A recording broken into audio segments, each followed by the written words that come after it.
Hello, welcome back to No GMO Kitchen, the Manc menu. Today I'm going to be doing an Anarchy garden salad.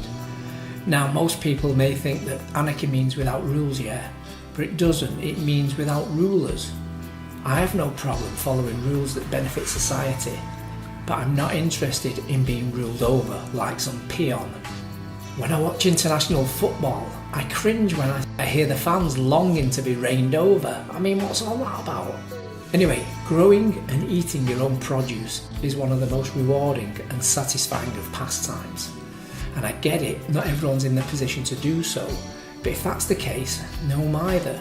Just go to the local farmers market and that'll benefit you also, along with the local community.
It's delicious. There's some arugula, some tomatoes, some mint, and of course, some mozzarella. Oops. Oh, and the basil, of course. The dressing is delicious. So would you pay for it in a restaurant? Yes, I would. It's very good. Very, very good.